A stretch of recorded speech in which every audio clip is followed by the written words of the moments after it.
What's going on, guys? Mike Murtis with The Force Collector and GamerLogic.net, and this isn't a proper review video per se, but this is just something I wanted to do to kind of get the word out there about what I'm considering to really be one of the best custom lightsaber manufacturers out there.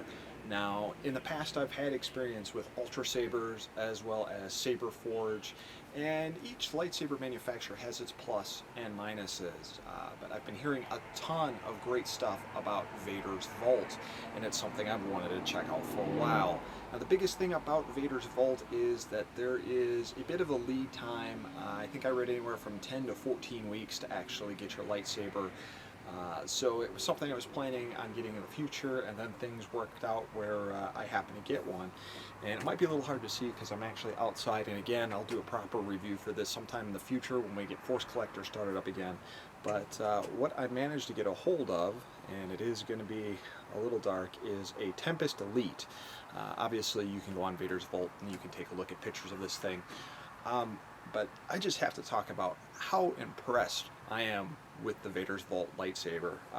First off, again, I've tried a bunch of different things. I've tried Ultra Sabers, I've tried Saber Forge. Ultra Sabers kind of being the heaviest in terms of a weight of a lightsaber, Saber Forge probably being number 2 in terms of lightness. Vader's Vault, at least with this particular saber, is probably one of the lightest and most comfortable lightsabers I've used thus far, and it is very, very impressive. This is a Tempest Elite with kind of a brushed pink here. Again, I know it's hard to see, but it's actually got a RGB option, which is cool. It's got an RGB option to it, so I can change the colors. Now, if you guys have watched my Force Collector videos, you're probably familiar with the Emerald driver from Ultra Sabers that lets you plug in USB and change the color. With this, and I'll show you, you can actually change the color right on the saber itself.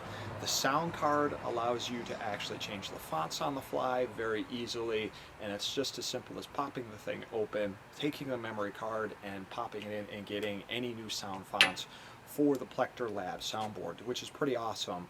Funny enough, a couple weeks ago, before I even got this thing, I won both the brand new sound fonts from Lord Blako, I believe his name is, and he creates some tremendous sound fonts, and he just recently created a sound font for the crossguard lightsaber as well as the Graflex as well. So I've got both of these loaded on here, so I kind of want to show you just how bright these are, how it looks and how it sounds, and if you guys throw any questions on here when we do the proper review, I will address those questions there.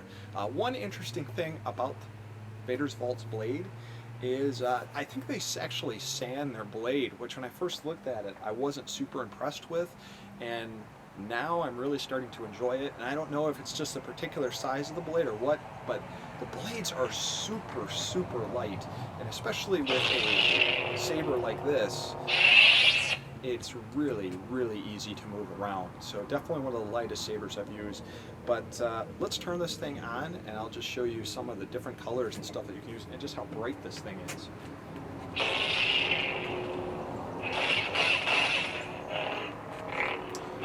And all we do to change color is actually press the button here and the button on the back to change the color, so watch. Simple as that.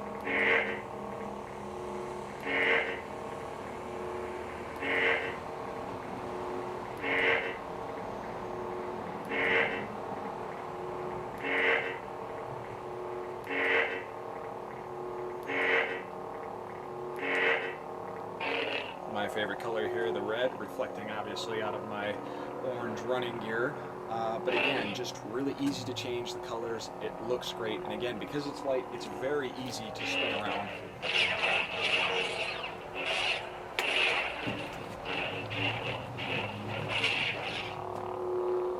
Another cool feature is actually hitting the button here will allow you to change the sound font, which is cool.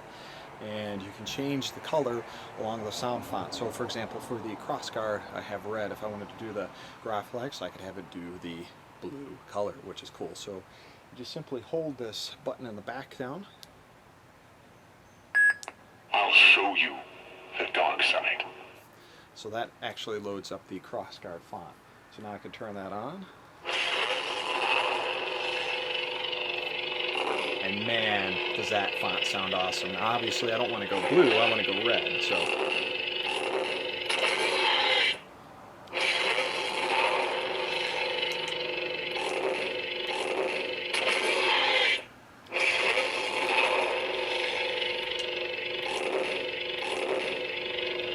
There we go. And just listen to this, how accurate it sounds, and then just how perfectly sensitive this thing is.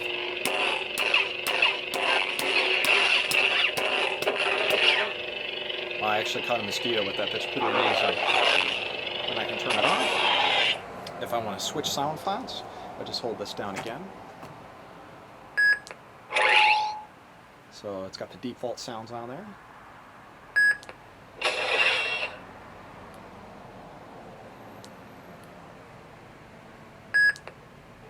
Lazy Imperial Light. The Force Awakens, Graflex. So I can turn that on. I can change the color for this.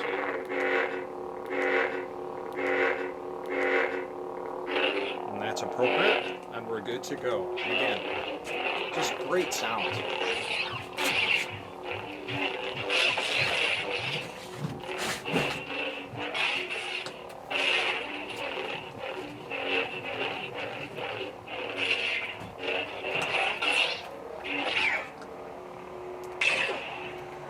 And it has a blaster sound, as well as a lockup.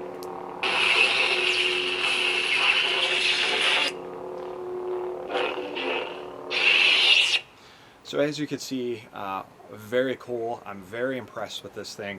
Highly recommending Vader's Vault. If you have any questions, post them below, post them in the comments. And again, we'll do a proper lighted review as well as battle test this thing when it comes time to feature it on Force Collector. But for now, just kind of wanted to spread the word about this thing. So thanks for watching, guys.